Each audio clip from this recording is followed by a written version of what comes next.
Hi, well this video is all about managing your reputation online through commenting, and that means you make sure you've got yourself set up with a Gravatar, everybody should have done that, and then you comment as much as possible on other people's sites so that you leave an audit trail of yourself, your face, your image all over the web. And that way it becomes familiar to the people who frequent those sites. And when they become familiar with you, they feel more like visiting your site.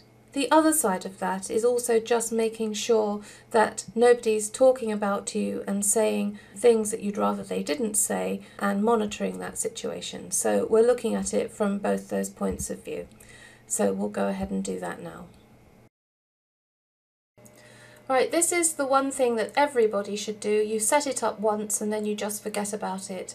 You should have a Google alert set up for your name, your company name, or any products that you happen to make that belong to you. So, for example, you might put in your name here and make sure it says everything, once a day, all results, and fill in your email address here. And what that will do is let you know whenever your name is mentioned online.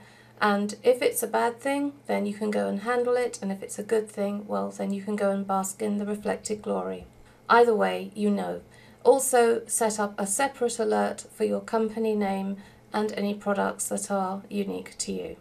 The other thing that you should do while you're here is also do this command, which is site : and then your site. Again, you would do everything, but this time you would do as it happens and all results and specify your email here. That's because every time you write a blog post, you should get an email within 2 or 3 minutes of writing that blog post. If you're not getting an email within, let's say, maximum half an hour of writing your blog post, it's likely that you could do something to improve how quickly Google is indexing your new content. So you would expect that every time you write a post, thanks to this Google alert, you would get a notification of that post. The last standard Google alert that you really need to set up is something like this. Now you need to tweak this for yourself, and that is you're looking to see if your site is ever hacked. Hacked in the way where somebody injects some code into the body of your site, and before you know it, you've got all sorts of Viagra, Cialis, porn, teen sex, that kind of link being embedded in your site without you knowing, and does happen to quite a lot of unsuspecting people. If the Google alert should ever send you an email to say this has happened to you, well, it'll be too late in that it will have happened, but at least you'll be on it straight away. And the command is something like this. You can put your own bad words in here, and then you end it with yoursite.com. And you may want to do that as it happens as opposed to once a day.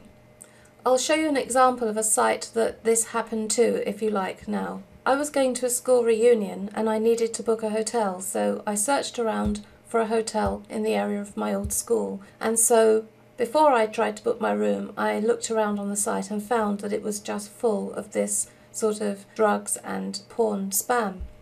So I called the hotel and booked my room and said, by the way, your site's been hacked. The hotel owner said that he would deal with it by speaking to his host, and he later told me that the host had fixed it and therefore it was no longer a problem.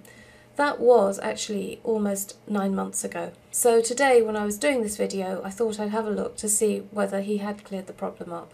And I found that he's obviously been having some sort of intermittent problem with it ever since, because if you go to the site now, it hasn't been hacked, but if you look in the Google cache, it was hacked up until only a week ago. So it looks like it's probably an on-off situation for this chap. Anyway, I'll show you what it looks like. I've performed the search in the Google search engine here for the site, and you can see that it's come up here with lots of Cialis and Viagra type text that's appearing all the way through this hotel site. It happens to be, for some reason unknown to me, in another language. When I first saw it, it was all in English, but the spammers have obviously changed their tactics, thinking perhaps that the hotel owner won't notice if it's in a foreign language, but I think he probably did. So very, very odd, but nevertheless, still the site has been hacked.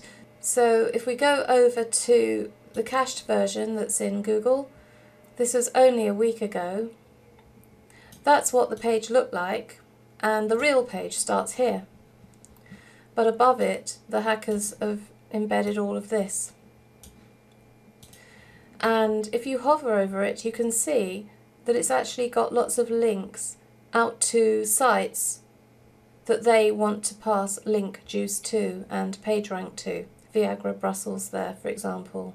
Viagra in Uruguay. Quite a few links. Viagra Switzerland.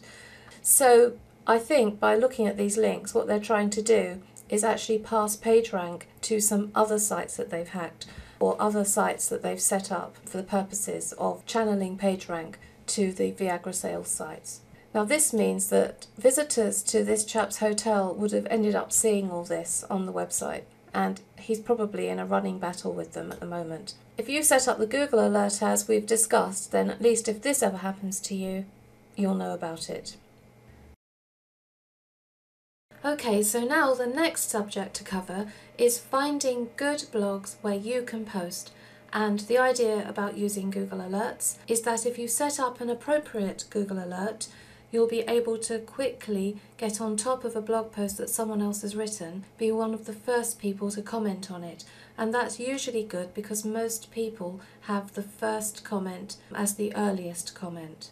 A few systems have it run the other way, but most of the time the first person to comment is the person showing closest to the post, and therefore they get the most views from people reading that blog post. Normally what you would do is type in the subject of a recent post that you'd written. So imagine you'd written something about weight loss on your blog and you thought it was a really good post that you'd written. It'd be a good idea to put weight loss in as a search query.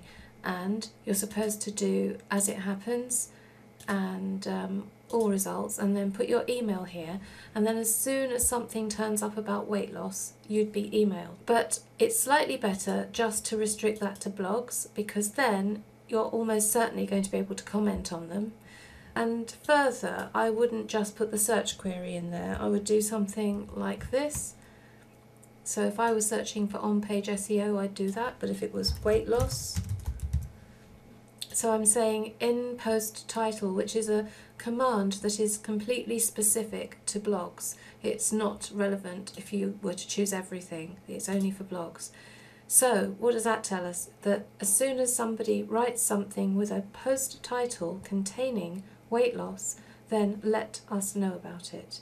And that's quite a good thing, because it means that we're homing in our Google alert right where we want it to be.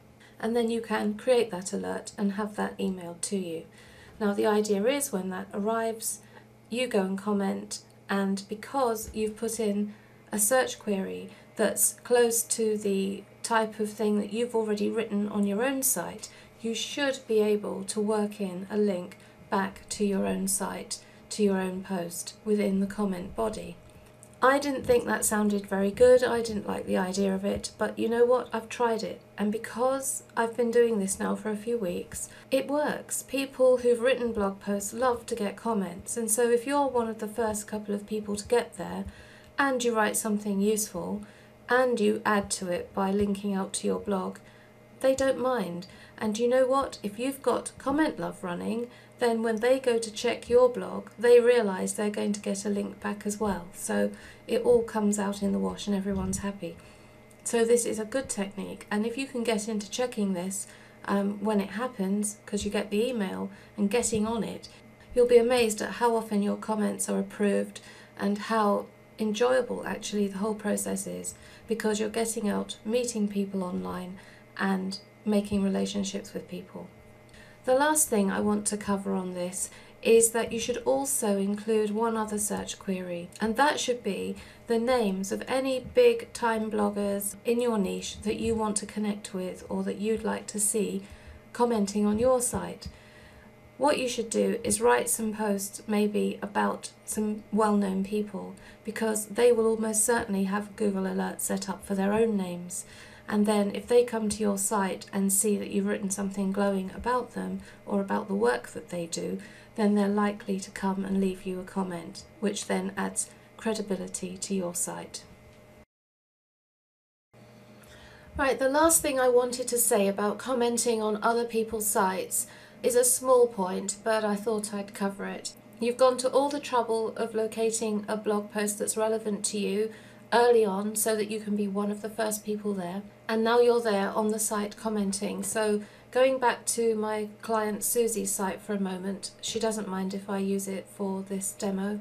This is a blog post that she's written, and I'm just pretending that I've arrived here, and I'm going to write a comment on her site. And her site is about dogs and pet nutrition, and so I would put my name in and my email address and my website, and then I'd write my comment, and my comment might look like that. My dogs are thriving on Pet Plus, which is her product, and I've noticed a marked improvement, blah blah blah.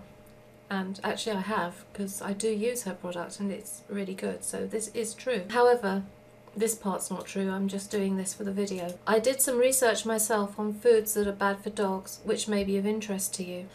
Now suppose I had really done some research on food that was bad for dogs, and I had an article on my blog that was relevant to this comment. I could say, and here's my article, and paste the link in there to my article. That's obviously nothing to do with dogs, but you get my meaning. That's fine, I could post that comment, that would come out really well, and my link would be in there. But surely if you're here, you may as well put the proper HTML in if you can. So to do that, I would get my keywords, and my keywords might be foods that are bad for dogs, to link back to my post, and just surround that with A tags like this, and then a /A. So all I've done is an A and a /A at the end, and then within the first one a space, and then href equals, and then 2 lots of double quotes, and then my link. And so that's the way to actually make it into a proper anchor text link, so that you can see the difference. I'll also paste the same link here again, and then I will post the comment and then show you what the 2 links look like. You see, that's what it looks like if you just paste the link in itself, but this is what it looks like if you use the proper markup, the proper HTML markup, which is easy to do, so you may as well do it. And also you can use some keywords that are more appropriate for your link.